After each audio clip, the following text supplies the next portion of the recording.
이제 주님께서 어제 바리새인과 서기관들과 만나서 대화했던 그 장소를 떠나서 이제 두로와 시돈 지방으로 가게 됩니다. 두로와 시돈 지방은 이스라엘 땅 지역이 아닙니다. 저 북쪽에 있는 지역과 붙어 있는 두 도시인데요. 두로와 시돈 지방으로 주님께서 들어가셨다라고 하는 것 자체가 큰 의미를 담고 있습니다. 왜냐하면 우리 주님께서 물론 복음을 전하기 위해서 이 땅 가운데 오셨지만 그것이 유대인들에게만 주어진 복음이 아니라 이방인들을 향해서 나아가는 복음이라고 하는 말씀을 이미 두로와 시돈 지방으로 들어가셔서 이런 치유의 사건이 일어났던 것이 바로 그것을 보여주는 말씀입니다. 여기에서 특별히 이제 시돈 땅에 가나안 여인 하나를 만나게 됩니다. 그 지경에서 어떤 그 가나안 여자가 나와서 소리를 지릅니다. 주 다윗의 자손이여 나를 불쌍히 여기소서 내 딸이 흉악하게 귀신 들렸나이다. 이 고백을 하는 여인이 찾아오게 되는데 이방 여인이죠.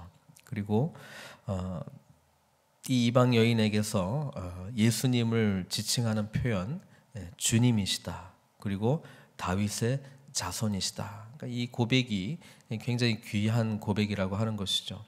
이 여인이 이렇게 고백할 수 있게 된 배경이 뭘까요?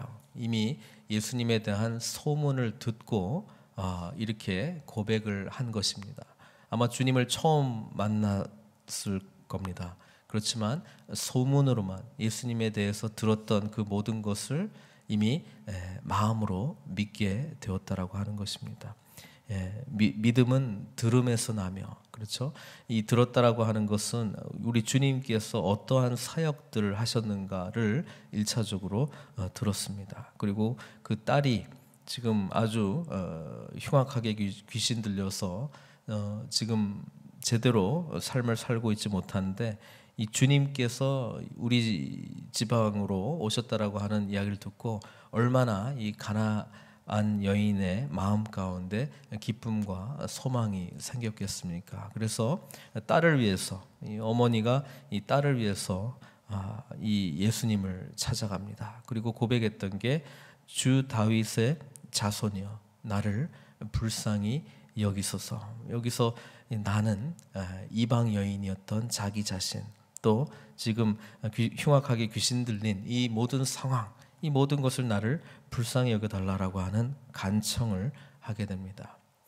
이때 우리 주님께서는 이전까지와는 다르게 아주 냉담한 반응을 보이는 것처럼 보입니다. 23절에 보니까 예수는 한 말씀도 대답하지 아니하시니, 그렇죠?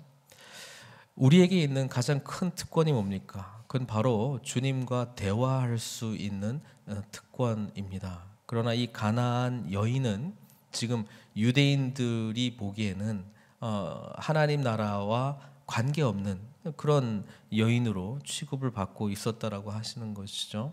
그때 이 예수님께서도 그런 보편적인 생각과 틀리지 않는 반응을 보입니다. 그것은 대꾸하지 않는 거예요. 대화가 없다라고 하는 거예요. 이게 얼마나 안타까운 상황입니다. 그런데 제자들이 와서 이렇게 청합니다. 이 여자가 우리 뒤에서 소리를 지르오니 그를 보내소서. 제자들도 역시 우리랑 상관없는 이 여인, 우리의 사역에 방해가 되는 저 여인, 저 사람을 빨리 돌려보내십시오. 왜 주님 침묵하고 있지 않습니까? 저는 주님께서 보였던 이 반응이 결코 냉담한 반응이다 이렇게 생각하지 않습니다. 오히려 제자들에게 뭐예요?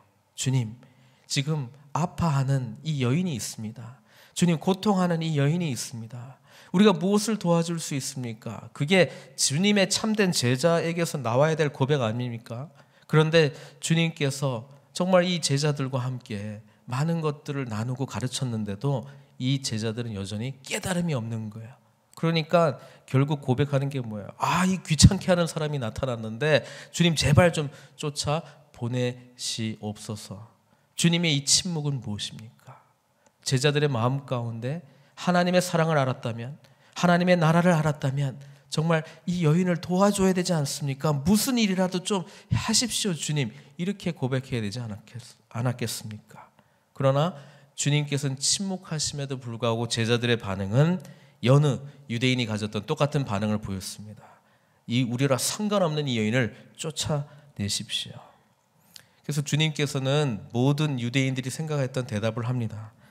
나는 이스라엘 집에 잃어버린 양 외에는 다른 데로 보내심을 받지 아니하였노라. 제자들은 뭐라고 생각했어요? 거 봐라, 이제 우리랑 상관없으니까 가라. 여자가, 물론 24절은 주님께서 말씀하시는 이 복음의 순서, 성령께서 역사하시는 복음의 순서도 예루살렘과 유다와 사마리아 땅끝까지 하나님의 계획하심 가운데 있는 건 맞는 말씀이기는 합니다. 그러나 보편적으로는 모든 사람을 향한 이 복음의 메시지가 열려 있는 것이 우리 하나님께서 가르치시기를 원하셨던 거고, 1차적으로 지금 함께 있었던 제자들이 이 하나님의 이 나라에 대한 비전을 먼저 갖기를 원했다는 거예요. 근데 제자들은 여전히 유대인 중심의 그런 하나님 나라 이해, 그것을 벗어나지 못하는 모습을 보고, 또 지금 이방 여인이었던 이 가나안 여자가 고통을 가지고 주님을 찾아왔음에도 불구하고 여전히 긍휼히 여기는 마음을 갖지 못한 제자들, 그것을 주님께서는 보시고 있습니다. 이때 이 여자의 반응이 더욱 간절하게 주님께 오게 됩니다. 그럼에도 불구하고 주님을 찾는 모습이죠. 주님께 절하며 이르되 주여 저를 도우소서. 이 고백 속에는 주님밖에 답이 없습니다. 저는 주님만을 의지하고 왔습니다. 주님께 대한 소문, 그 소문을 듣고 제 마음 가운데 정말 기쁨이 일었습니다. 주님, 제 딸을 고쳐주십시오. 주님밖에 없습니다. 이 고백을 하고 있지는 않습니까? 이 고백과 함께 이 주변에 있는 제자들, 또 주님을 쫓아온 모든 사람들은 같은 고백을 하고 있었을까 생각해 봅니다. 주변에 주님 곁을 맴돌고 있는 무리들과 주님의 이 놀라운 가르침과 이 모든 사건들을 목격하고 있었던 제자들은 과연 주님의 참된 마음을 알고 주님만 온전히 의지하려고 하는 그 믿음으로 주님을 쫓아가고 있었을까? 주님께서는 사실 이 여인이 하고 있는 이 고백이 자기 제자들에게도 나타나기를 원했던 것이죠. 유대인들에게 나타나기를 원했지만 이 이방 여인에게 정말 주님께서 원하시는 간절함과 주님 없이는 안 됩니다라고 하는 이 고백이 이 여인에게서만 나오고 있다는 것입니다. 주님께서는 더 냉담한 모습으로 대답하고 있습니다. 그러나 이것은 이 여인이 가지고 있는 믿음의 극한, 믿음의 그 최대를 보여주시기를 원했다라고 하는 것이죠. 주님께서 말씀합니다. 자녀의 떡을 취하여 개들에게 던짐이 마땅하지 아니하니라. 유대인들은 자신들 말고 다른 이방인들, 사마리아 땅뿐 아니라 다른 이방인들 모두 개로 취급했습니다. 여기서 말하는 개는 아주 정말 그 사람이 아니라는 것이죠. 근데 주님께서 똑같은 단어를 씁니다. 자녀의 떡을 취하여 개들에게 던짐이 마땅하지 아니하니라. 주님께서는 몇 장 전에 14장에 이미 자신이 생명의 떡이라고 하는 말씀으로 오병이어의 기적을 베풀었습니다. 이것이 하나님 나라 백성 유대인들에게 먼저 주어진 것 아니겠는가? 너희들은 개에 불과하지 않는가? 내가 이 생명의 떡을 어찌 개들에게 던져야 되겠는가? 이런 말씀을 하십니다. 그러나 주님께서는 오히려 이 여자 가운데 있는 믿음을 보시고 이런 말에도 불구하고 주님만을 온전히 의지하는 이 여인의 고백을 듣기를 원하셨고, 이 고백과 함께 주변에 있는 제자들이 깨닫기를 원하셨다는 것이죠. 왜 이 여인만큼의, 이방 여인만큼의 하나님 나라의 1차적인 특권을 가지고 있지 못한 이 이방 여인의 고백을 너희들은 가지고 있지 못하는가? 그것을 사실 궁극적으로 말씀하기를 원했다는 것입니다. 여자의 말이 나옵니다. 맞습니다, 주님. 그러나 개들도 제 주인의 상에서 떨어지는 부스러기를 먹나이다. 놀라운 반응이죠. 이 반응의 근원은 무엇입니까? 주님, 당신은 주님이십니다. 당신의 모든 처분에 제 삶을 맡깁니다. 주님, 그렇습니다. 그러나 저는 주님께 나올 수밖에 없는 정말 연약한 자입니다. 주님, 저에게 은혜를 베풀어 주십시오. 이런 간절한 모습으로 주님을 찾아가는 이 여인의 고백이 나왔습니다. 이때 주님께서 대답합니다. 여자여, 내 믿음이 크도다. 주님께서 이때까지 제자들과 함께 동거하며 함께 가르치며 함께 사역을 하면서 한 번도 제자들을 내 믿음이 크도다 이렇게 칭찬한 적이 없습니다. 이때까지 마태복음에 의하면 믿음이 적은 자들아, 이게 제일 많이 제자들에게 나왔던 평가입니다. 어제 본문에서는 아직까지 깨달음이 없느냐. 제자들은 늘 믿음이 부족했고 늘 하나님께서 예수 그리스도를 통해서 이루시고자 하는 것이 무엇인지 온전한 알미 없었습니다.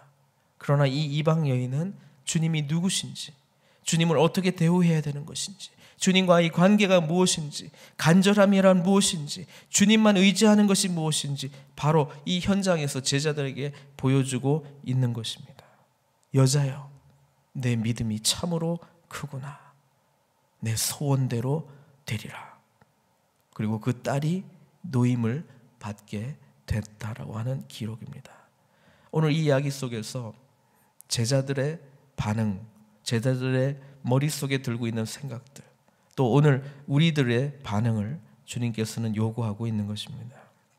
이렇게 하나님 나라와 먼 이 연약한 여인의 이 간절한 고백 가운데 주님의 큰 칭찬이 찾아왔다는 것은 이 여인이 주님만 온전히 의지할 수밖에 없는 간절한 믿음 때문입니다.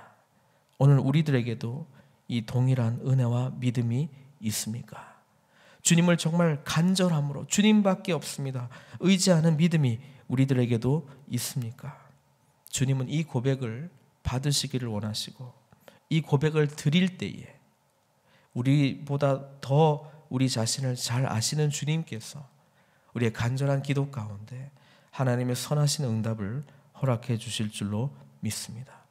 이 믿음으로 오늘 함께 주님의 이름을 부르고 주님께 기도하며 하나님의 선하신 응답을 받는 저와 여러분들 되시기를 주님의 이름으로 축원드립니다.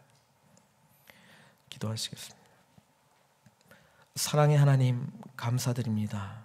오늘 이름 없는 이 가나안 여인의 이 간청을 들으시는 주님, 또 주님께서 먼저 이스라엘 백성들에게 찾아왔음에도 불구하고 그럼에도 끝까지 간절함으로 나아가는 이 여인의 모습을 주님께서는 우리가 본받기를 원하고 있습니다.